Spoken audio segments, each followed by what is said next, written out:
Hello everyone, আসসালামু আলাইকুম। আশা করি সবাই ভালো আছেন। আমি মোহাম্মদ সাজ্জাদ আছি আপনাদের সাথে। আজকে আবার চলে আসলাম 11তম পর্ব নিয়ে। আজকে আমি আপনাদেরকে লোগো ডিজাইন দেখাবো। তো কথা না বাড়িয়ে চলুন ভিডিওটি দেখে নেওয়া যাক।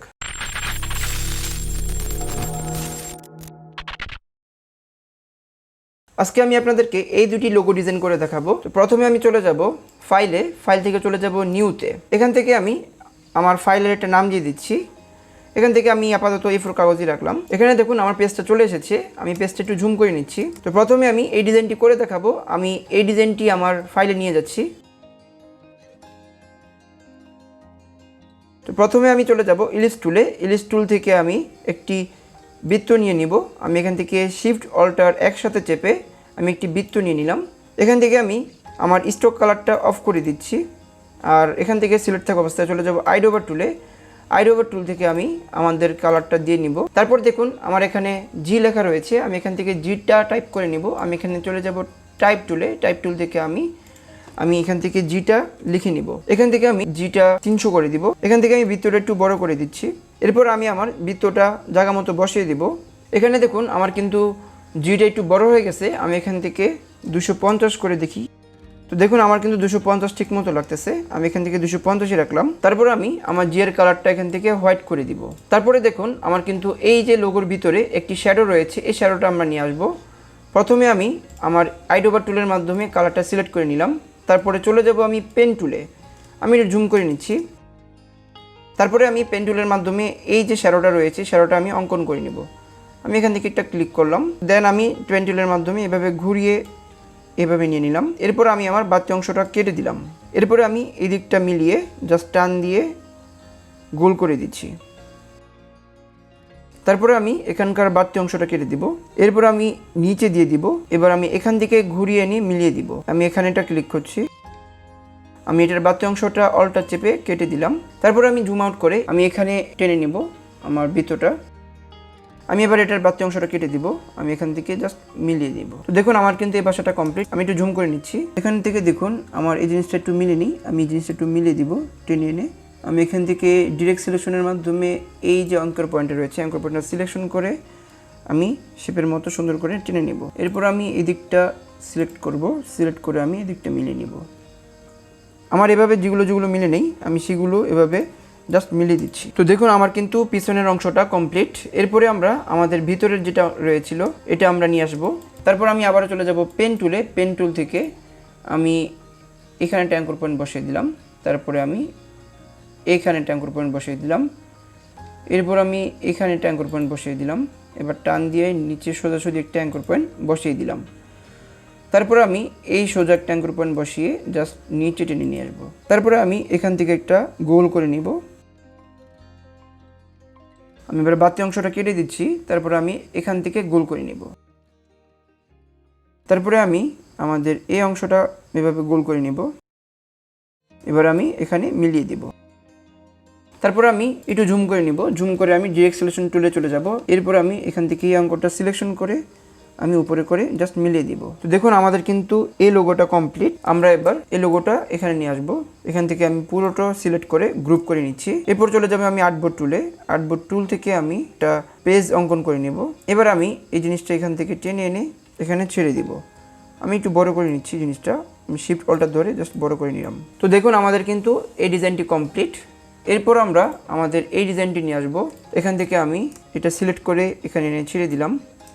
আমি এই পেজটা এখান থেকে টেনে নিয়ে নেব। আমি এখান থেকে চলে যাব আর্টবোর্ডে অল্টার চেপে আমরা এই পেজটা কপি করে নেব। এবার আমি এই লোগোটা ডিলিট করে দিচ্ছি। তারপর আমি চলে যাব রেক্টেঙ্গেল টুলে। এখান থেকে আমি পেজের কালারটা নিয়ে নিব। তারপরে আমি চলে যাব ইলিপস টুল থেকে আমি এই বৃত্তটা নিয়ে নিব। আমি বৃত্তর কালারটা আইডোভার টুলের মাধ্যমে দিয়ে নিচ্ছি। তো তারপরে দেখুন আমার এখানে একটা ডিজাইন রয়েছে। ডিজাইনটা আমরা কিভাবে করব সেটা করার জন্য চলে যাব আমরা স্টার টুল থেকে আমরা এখানে একটা ক্লিক করব। এখানে দেখুন আমার কিন্তু ইঞ্চিতে রয়েছে। আমি জিনিসটা পিক্সেলে করব। সেটা করার জন্য আমরা এখান থেকে কন্ট্রোল আর এর মাধ্যমে রুলারটা টেনে নেব। তারপরে আমি এই রুলারটার উপরে জাস্ট ক্লিক করব। ক্লিক করার পর এখানে দেখুন আমার কিন্তু পিক্সেল লেখা রয়েছে। আমি এখান থেকে পিক্সেলটা সিলেক্ট করে নিলাম। এবার যদি আমি ক্লিক করি তারপরে দেখুন আমার কিন্তু সবকিছু এখন পিক্সেলে চলে আসছে। এখান থেকে আমি উপরে রাখবো 25 পিক্সেল, নিচে রাখবো আমি 23 পিক্সেল, আর এর নিচে আমি রাখবো 40টা।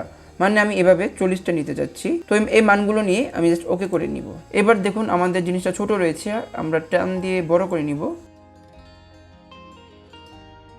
আমরা এই ডিজাইনটা আমাদের বৃত্ত থেকে একটু বড় করে নিব। আমি এখান থেকে শিফট অল্টার ধরে বড় করে নিচ্ছি। এটা আমার ফিল কালার রয়েছে, আমি এটা স্ট্রোকে করে নিব। এখান থেকে আমি আমার পয়েন্টে রাখবো 5, আমি এখান থেকে বাড়িয়ে দিচ্ছি 5। এরপরে আমরা আমাদের জিনিসটা জায়গা মতো জাস্ট বসিয়ে নিব। এরপরে আমরা আবারও চলে যাব রেক্ট্যাঙ্গেল টুলে। রেক্ট্যাঙ্গেল টুল থেকে আমরা আমাদের মাঝখানে একটা শেপ টেনে নিব। এখান থেকে আমি আমার শেপের কালারটা দিয়ে নিব। এর আগে আমি আমার যে ডিজাইনটা রয়েছে ডিজাইনটা একটু বড় করে নিব। এবার আমি আমার রেক্ট্যাঙ্গেল টুল থেকে যে শেপটা নিয়েছি এই শেপটা আমার জায়গা মতো আমরা মাঝখানে করে নিব। তারপরে দেখুন আমার এখানে লেখা রয়েছে বেস্ট সেলার। আমি এখান থেকে টাইপ টুল থেকে এই লেখাটা লিখে নিব। চলে যাব টাইপ টুলে, টাইপ টুল থেকে আমি লেখাটা লিখে নিব।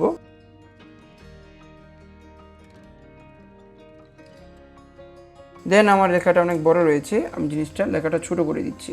এখান থেকে আমি লেখার সাইজটা দেখে নিব। আমি এখান থেকে 80 রেখেছি, আমি জিনিসটা 80 করে দিচ্ছি। তারপরে আমি জিনিসটা হোয়াইট করে নিব। এবার আমি আমার লেখাটা আমাদের জায়গা মতো জাস্ট বসিয়ে নিব। এখানে দেখুন আমার লেখাটা বোল্ড রয়েছে, আমি এখান থেকে রেগুলার করে নিব। এখান থেকে আমি একটু বড় করে দিচ্ছি আমার লেখার সাইজটা। আমি এখান থেকে 85 করে নিব। তো তারপরে আমি এখান থেকে কোয়ালিটির লেখাটা নিয়ে আসবো। এখান থেকে আবারও চলে যাব টাইপ টুলে, টাইপ টুল থেকে আমি কোয়ালিটির লেখাটা টাইপ করে নিব। এখান থেকে আমি আমার কোয়ালিটির লেখার যে সাইজটা রয়েছে এই সাইজটা আমি দেখে নিলাম। আমি এখান থেকে 45 করে নিব। এখান থেকে আমি আমার কালারটা হোয়াইট করে নিচ্ছি। আমার এখান থেকে লেখার সাইজটা একটু ছোট হয়ে গেছে, আমি 50 করে নিচ্ছি। এবার আমি আমার লেখাটা জায়গা মতো বসিয়ে নিব। তারপরে দেখুন আমার নিচে রয়েছে টপ ব্র্যান্ড, আমি এই জিনিসটা লিখে নিব। আমি আবারও চলে যাব টাইপ টুলে, টাইপ টুল থেকে এখান থেকে লিখে নিব। এখান থেকে আমরা আমাদের কালারটা হোয়াইট করে নিব। এবার আমরা আমাদের লেখার সাইজটা 45 করে নিব। এবার আমি আমার লেখাটা জায়গা মতো জাস্ট বসিয়ে দিচ্ছি। তো তারপরে দেখুন আমার এখানে দুটো স্টার চিহ্ন রয়েছে, এই স্টার চিহ্নগুলো আমরা কীভাবে নিয়ে আসবো সেটা করার জন্য আমি চলে যাব স্টার টুলে।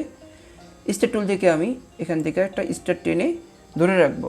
আমি কিন্তু আমার মাউসটা ছাড়বো না, জাস্ট আমি এখান থেকে আমার কিবোর্ডের লেফট রাইটের যে কিগুলো রয়েছে এর উপরে যে কিগুলো রয়েছে আমাদের উপরে নিচে সেগুলো আমরা উপরে প্রেস করতে থাকবো।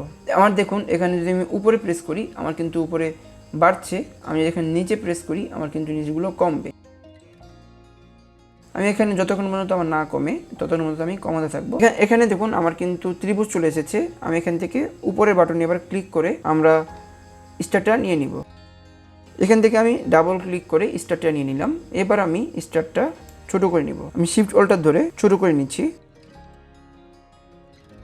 এবার আমি আমার স্টারটা জায়গা মতো বসিয়ে দিচ্ছি। তারপর আমি আমার এই স্টার চিহ্নটা সিলেক্ট করে অল্টার চেপে কপি করে নিব। কপি করে আমি এই পাশেও বসিয়ে দিব। তো দেখুন আমার কিন্তু এই ডিজাইনটাও কমপ্লিট। তো দেখে নিলাম আমরা দুইটা লোগো ডিজাইন। তো আজকের ভিডিওটি কেমন লেগেছে অবশ্যই কমেন্ট করে জানান, আর ভালো লাগলে অবশ্যই লাইক করে যাবেন।